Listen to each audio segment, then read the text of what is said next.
And this morning we're going to speak about something called Mauvais. And with me who's the producer of Mauvais Productions, is Cindy Ann Jane, who is a stand-up comedian as well. And we're going to speak about your production and what's happening with it now. Good morning and welcome. Good morning. Thank you. Great to have you here this morning. Now, Cindy Ann, what is Mauvais to begin with? Well, actually, when I saw it here, I was like, oh, so that's how you spell it. You're welcome. Thank you very much. Yes. You know, because growing up, of course, you would hear all these colloquial terms and, you know, the context in which your parents and grandparents and stuff use it. Right. But, you know, to actually see it here, and I'll have a better understanding of where it comes from. So is this, to begin with, Mauvais? It seems like a patois word. Yeah, it's sort of a French. Yeah. I would like to say, because I'm from Parliament. Right. And my both parents spoke patois. Right. And so I grew up in an environment where French or broken French was the talk of it, right. You know? So Mauvais and that language is very close to my heart. So when I started doing comedy and I was looking for a name, you know, I didn't want to say an evening of laughter or come and laugh. Yeah. And so a very good friend of mine, he was like, well, you've been doing this for such a long time, Mauvais. And right. Mauvais means, I mean, literally is translated to bad language, right? You know, but here we say like it's the gossip, old talk, right. Mauvais somebody. Yeah. So it just suited exactly what I do, you know. Nice, very, very nice. So tell me about your history in stand-up. How long have you been doing comedy?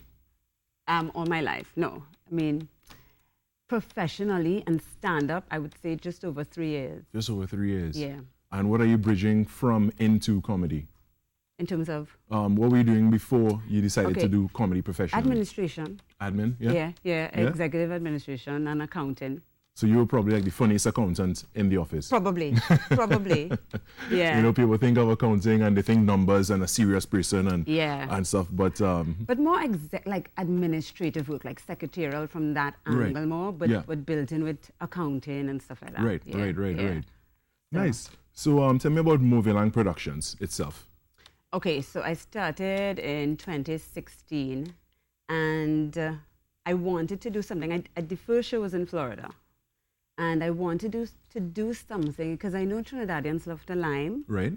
And stand-up comedy, the way that we do it here is very different to what I was exposed to in the United States. Tell me what your experience in Florida when you did your first show. My first show? Yeah.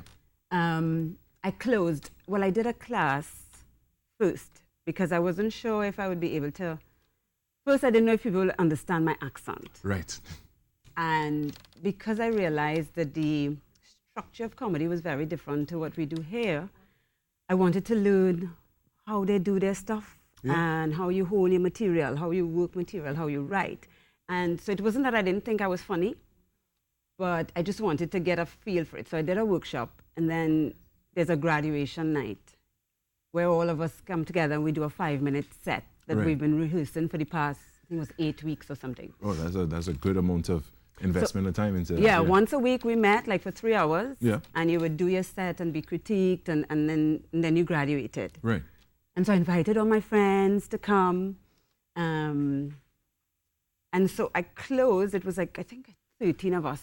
And on the night of the guy said, okay, you'll close the show. And usually the closer is supposed to be the hardest hitting, right? Yeah. And I was like, no, I'm not ready for that. And so he's like, no, never mind. And I got on stage and I did it. And people understood. There were a lot of Trinis in the audience too. Right, yes. There was another guy whose parents were Trinidadian. He was born abroad and whatever. And so it went well. And I didn't do it after that for about a year for personal reasons. Okay. So I had to take a break. Yeah. And a year later, a Trini group approached me to do a show. Nice. Very nice. And I did it, and that was it. So I've been doing it ever since. Ever since. Well, yeah. No turning back, right? I wouldn't say no turning back, because let me tell you, it's not for the faint of heart at all. Yeah, I know. I guess some people could be brutal and... Yeah, it's tough. And yeah, you have to have some thick skin to be in the comedy ring, you Correct. know? Yeah, I would imagine so. Yeah. As it is with other industries as well, but you know, for comedy, people could be a little bit rough. Yeah, it's you know, tough. You're always under a critical eye. Yeah, and it's just you. So it's not like if you're a singer if the people are not responding, that you can probably just rely on the background music or whatever. If they're not laughing, they're not laughing. They're not laughing. You know, there's nothing you could do. So. All right. Well, you did your first show in Florida, and now you're going to do a show here in Trinidad. So that'll be a treat for us in Trinidad and Tobago. Tell me about your event coming up. Okay, this is actually my third show here. Third here? Yes. All right. So I did my first show in 2017 at Kaiser Blues. Last year I did it at Little Carib Theatre. And this year I moved it to Central Bank. So, because I wanted to see, let me see if I can grow. And the response over the past 2 years was great. Right. So, and the format of the show is that I don't do an intermission. So it's all the way through? It's a 90-hour show, 90 minutes, wow. But 90 hours. I feel like if it's 90 hours, right? Being on stage in front of everybody, and your responsibility is to make them laugh. Right. So it's 90 minutes, but it's not just me alone. Right. You know, I close the show, but I have somebody open. Peter Kelly's hosting. All right. I have Denise Million, who's a local singer. And I'm bringing a friend with me from Florida. All right. To open the show. Yeah. Yes. So you're getting a mix of comedy styles going on here. Correct. Yeah, and so excellent. What I do is like the first hour and a half, it's like a little lime and mix and mingle. Right, you know, as it says, say, cocktails and comedy. Right, so I typically have a panist, like a young panist in the lobby, and people mingle, they get a welcome drink, they support the bar, and then the show starts. Nice. So just before we close off, it's at the Central Bank Auditorium. It is when? April 7th. April 7th, that is next week, Sunday, yeah. at the Central Bank Auditorium. And here we see the information on the screen. All right, so I want to thank you very much, Cindy Ann Jane, who is stand-up comedian and producer of Mauvais Langue Productions. Wishing you the best on your show, and thank you. You know, go there and figuratively break a leg. Thank you. Thank you, Carrie. All right.